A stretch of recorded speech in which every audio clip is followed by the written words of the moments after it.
Hi there, welcome to my class. I'm Dr.P.Ganesh from India. In this class we are going to talk about wireless local area network and its functions and architecture. If you don't subscribe to my channel, please subscribe to my YouTube channel for regular videos to watch in the area of ICT technologies. So my YouTube channel is Dr.P.Ganesh. Let us get into the class. So in this wireless local area network, in this video we are going to discuss about what is the major difference between wired and wireless local area network, and what is the basic architectural difference between LAN network and wireless local area network. And then we will be discussing about the architecture of WLAN, and then what are the problems when we were using access control mechanism which is used in a wired mechanism. If we are going to use the same mechanism in a wireless local area network, what are all the problems will occur. And then we will be seeing that layered architecture, and then how the data transfer will take place in wireless local area network. This is what we are going to discuss in this class.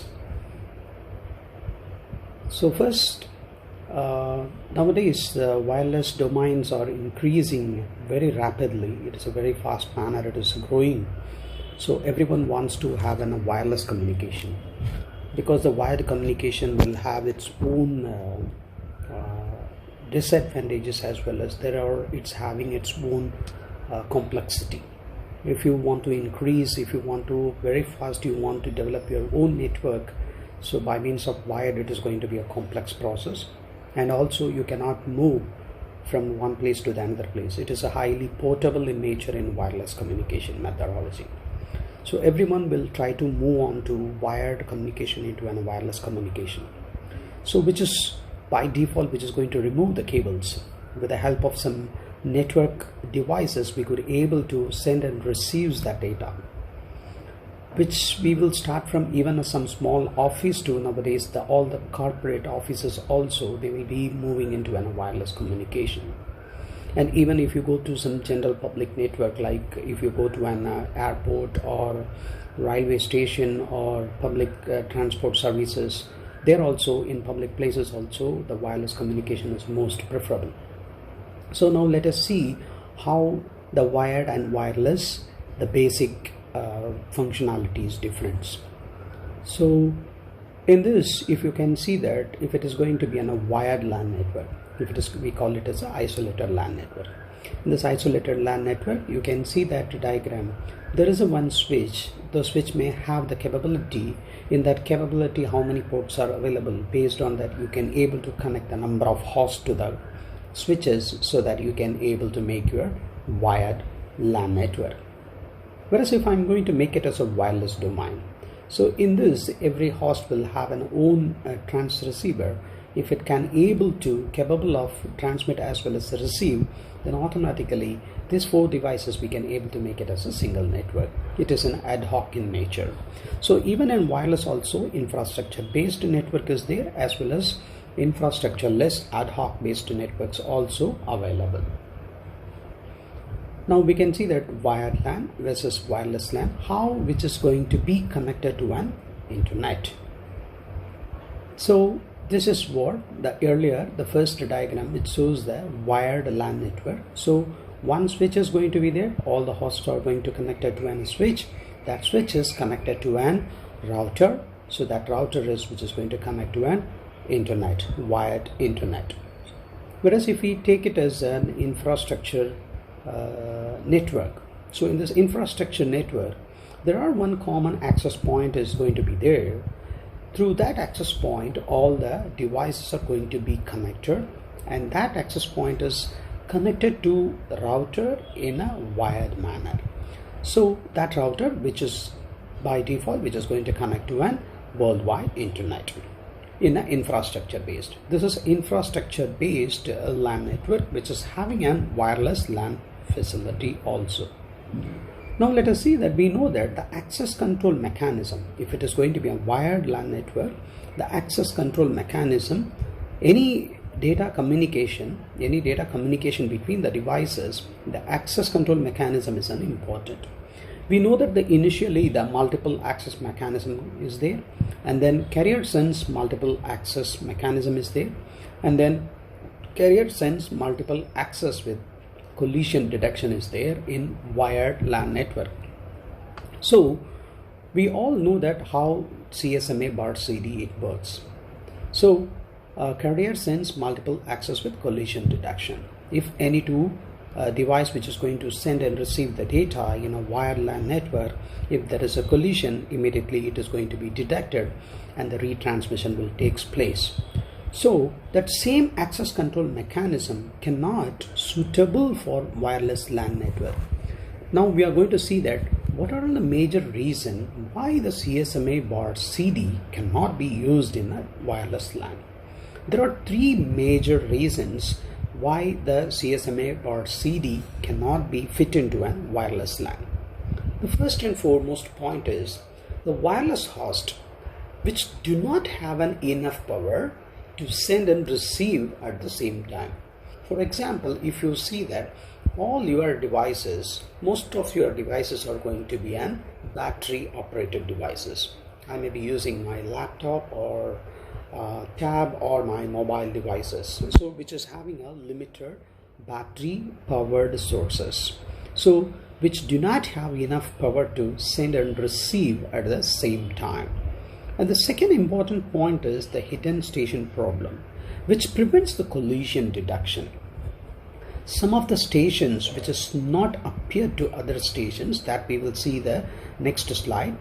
So that problem, that because of that device's hidden station problem, the collision, if it is going to happen, which cannot be detected, so we cannot able to make a reliable data communication. And the third important point is the distance between the stations are going to be great, because the wired LAN network, we know that where we have fixed our LAN network, where the host is there, so it can easily reach that. Whereas in wireless LAN, each node is in a mobile in nature, which is moving from one place to another place, so the distance between the stations are going to be great. So because of these three reasons, the first reason is which does not have enough power to send and receive at the same time. The second problem is hidden station problems prevents the collision detection in the network, and the third is the distance between the stations are very great. Now we can see that the hidden station problem, because the first problem we all know that every device is going to be a battery operated power.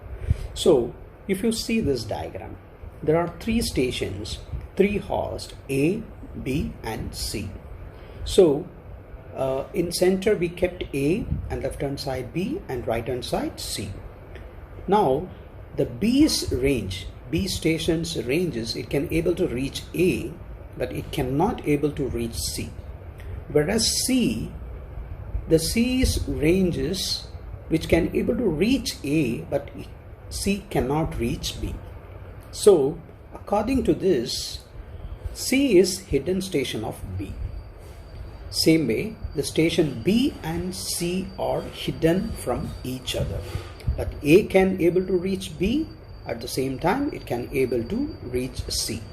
So this is what we call it as a hidden station problem in a wireless local area network.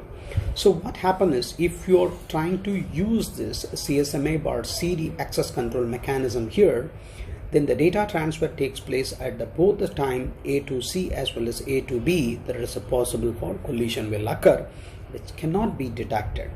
So that is a hidden station problem. Now let us get into project IEEE 802.11. We all know that IEEE 802 is for the LAN network. So now IEEE 802.11 is an exclusively for wireless local area network. So in this project IEEE 802.11, which is going to clearly describes about the physical and the data link layer of the protocol suite model. Because why they particularly about the physical and data link layer is above that layer the network, and above that layers are going to use it for other purposes. So majorly how it is going to connect the devices and the data exchanges, which is going to depends on the physical and the data link layer.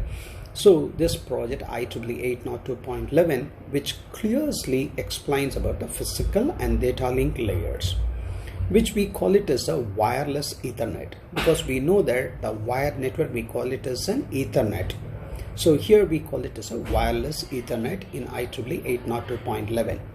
So also it can be named as a Wi-Fi, which is in short form the wireless fidelity. So it have two architectures. One is a basic service set architecture and extended service set architecture, which has been named as BSS for basic service set and ESS for extended service set. Now we can see that in IEEE 802.11 how BSS works and how ESS works. So BSS and ESS. Now you can see that infrastructure based BSS, it means that infrastructure basic service set. So there will be one access point and a multiple hosts are going to connect it to via the access point. It can able to access an internet. And we know that ad hoc based basic service set, there is no common coordinating functions like access point. So all other hosts, whichever the host which can able to contact each other, it can able to send and receive. It is an ad hoc basic service set in nature. Now you can see that extended service set. In this extended service set, which will have a distribution system. For example, if you take some university, in that university they may having a different disciplines, different departments. So each department may have a separate basic service set network, which will have a one access point with multiple hosts can be connected. Similarly, BSS1, BSS2, BSS3, likewise it may go, depends on how many subnetwork is there. So all these access points are going to be connected to the router.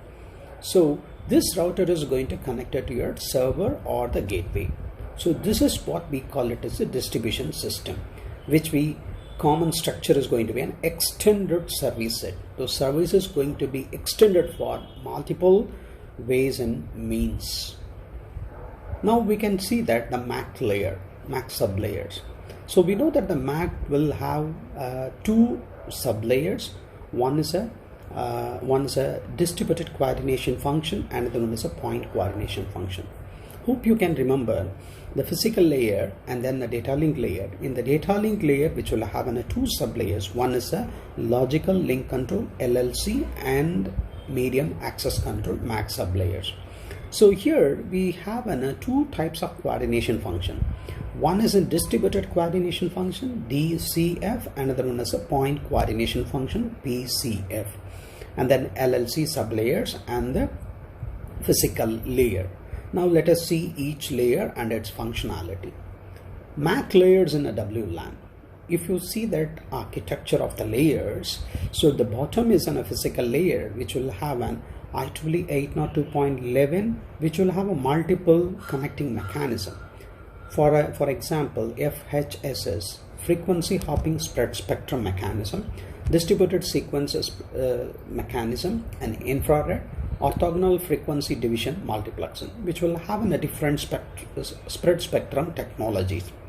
On top of this physical layer, there is a data link layer which will have an LLC sublayer and MAC sublayer. So this MAC sublayer will have a distributed coordination functions DCF and point coordination function. So the point coordination function is on top of this distributed coordination function. The distribution coordination function which can support for contention services, whereas in point coordination function which is going to support for contention free services. What is the difference between a contention services and contention free services? If it is going to be a contention services, if any one protocol which is going to support for distributed coordination function, it means that the radio signals, the radios can be shared by the multiple stations.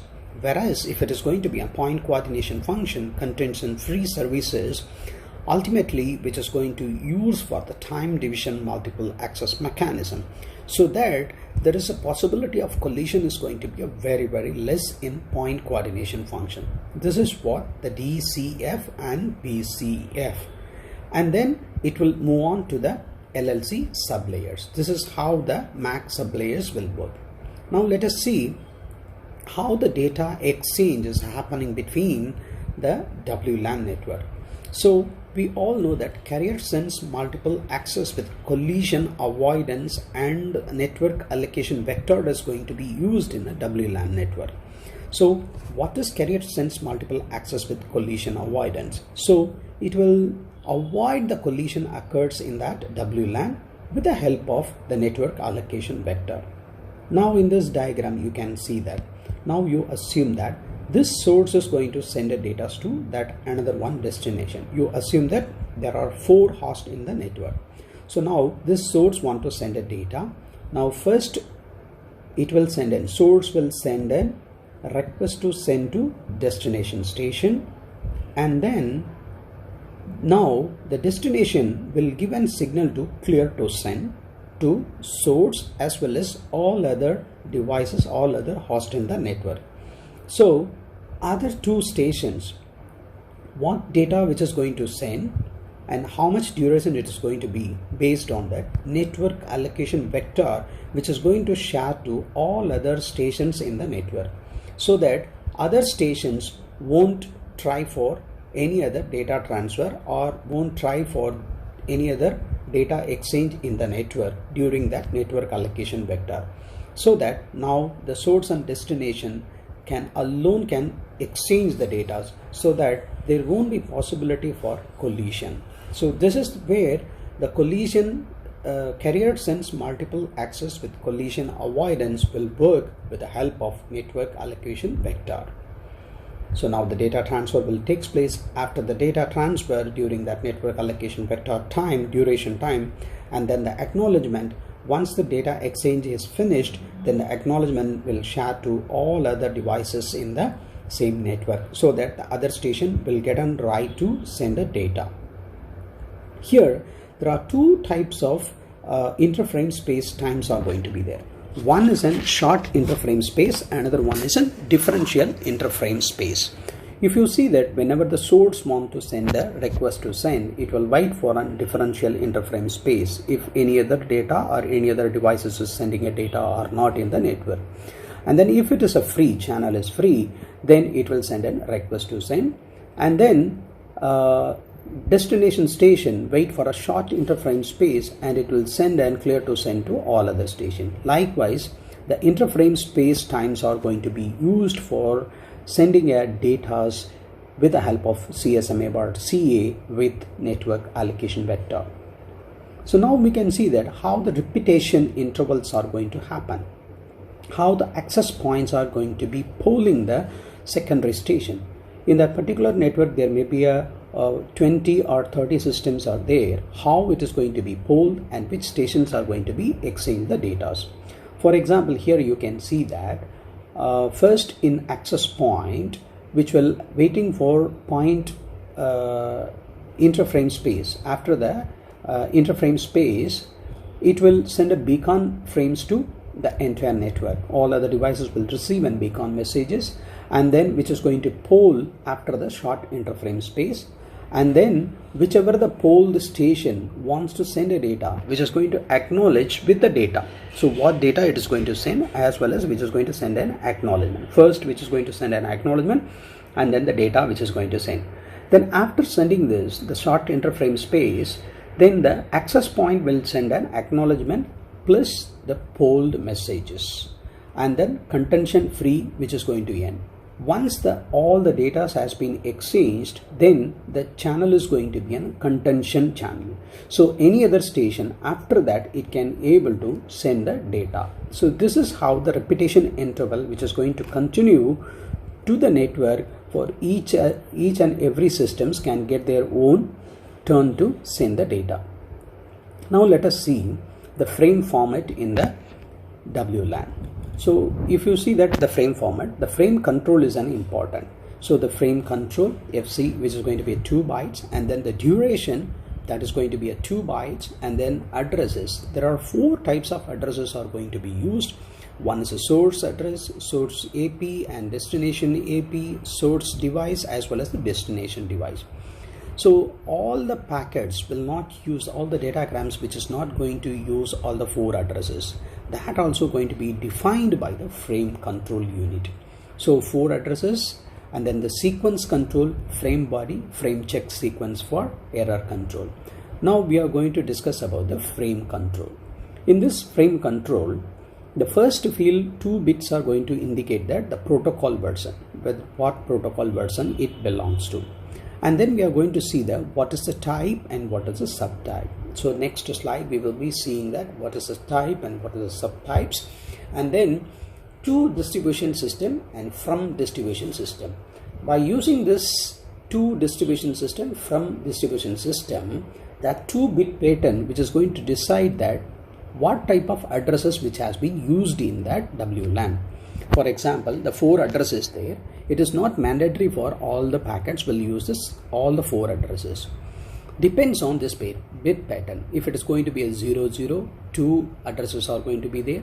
If it is going to be a 01, then the 3 addresses likewise which will have. That is also we are going to discuss in the next few slides. And then more fragments. If it is going to have a multiple fragments are going to be there in the single message, then the more fragment bit is going to be 1.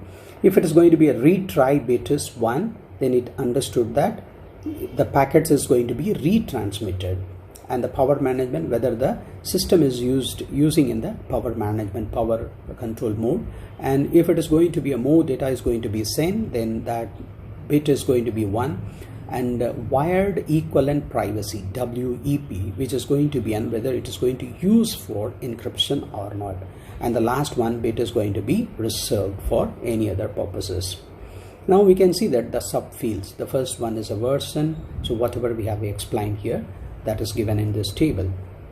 And then the control frames, so values, if it is going to be a subfield, as I said, the type we have shown, and then if it is going to be a subfield, this subfield is going to indicate that if RTS, the subfield is 4 bits, if it is going to be a 1011, it is going to be a request to send. 1100, it is a clear to send. 1101, which is going to indicate that acknowledgement. The frame format for RTS and then CTS or acknowledgement, which is shown here, which will have a truncated frame format of a WLAN. So for RTS, which will consist of a frame control and duration, 2 addresses and frame check sequence. If it is going to be a CTS or acknowledgement, which will have a frame control, duration, single address and frame check sequence. Because when it is sending an acknowledgement, only it can mention that its own address only, it need not to send all other addresses. As I said, to DS from DS. From this we can understood that the data comes from the distribution system or it comes from the same AP or not. If it is going to be a 0, if it is going to be a 00, if it is going to be a 00, then the address 1, 2 and 3 will be used. It means that the destination address, source address and BSS ID address, basic service set ID address. So if it is going to be a 01, then the first address is going to be a destination, and the second is a sending access point address, the third one is a source address. And 10 means the first address is a receiving access point address, the second one is a source, and third one is a destination. And the last one is 11 means, which is going to use all the 4 addresses. It means that one access point to the another access point, the data will move. So which is going to use all the 4 addresses. Now we can see that how the addressing mechanism. The first one may be used, the case 1, so totally which is going to use the 3 addresses, and second one is the case 2, which is also going to use for the 3 addresses. Fourth address is an empty. The same way the case 3, 1, 0, which is also going to use the 3 different addresses. at last the fourth one is which is going to use for all the four addresses. It means that one access point to the another access point. It means that source is in one address, one access point, and the destination is in another one access point. So it will be a completely a distribution system format. Next we will see that exposed station problem. Exposed station problem is, now you can see this. Now A wants to send a data to both B and C. So it is going to send a request to send message to both B and C. Now the B is sending a clear to send message to A. Then immediately, but A can be sent to both B as well as C parallelly. So this is what an exposed station. When C wants to send, if C sends, the collision would be in this area. For example, if the C is going to send a data, if the C is parallelly wants to send a data, then the collision will occur here. Whereas if you see that C can send to D, there is no traffic in C to D. This is what C can send to D because this area is free, but C is errorlessly refrains from sending because of received RTS. Because of this RTS, it won't allow the D systems to transfer the data. So this problem we call it as an exposed station problem in the Wlan. So as far as this physical layer, you can see that 802.11 A, B, G, N. There are so many standards which have released.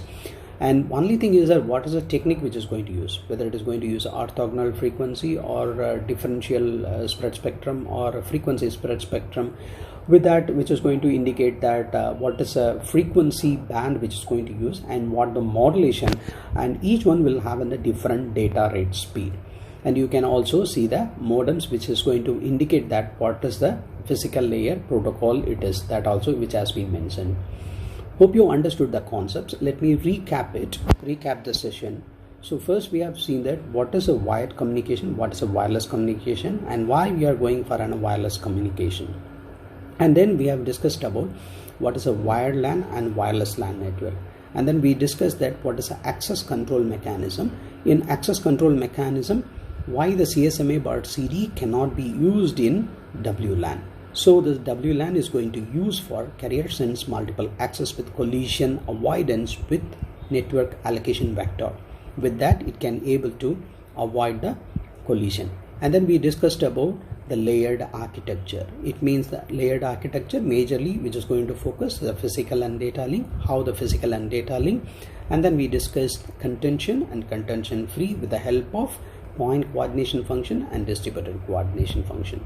And then we discussed about what are all the different problems, and then the frame format with the frame control field we have explained in detail. At last we finally discussed about the physical layer. If you have any questions, you reserve your question and you just post it on our comment line. I'm happy to respond to your questions. If you don't subscribe to my channel, please subscribe to my channel. Thank you for watching my class. Thank you. Have a great day.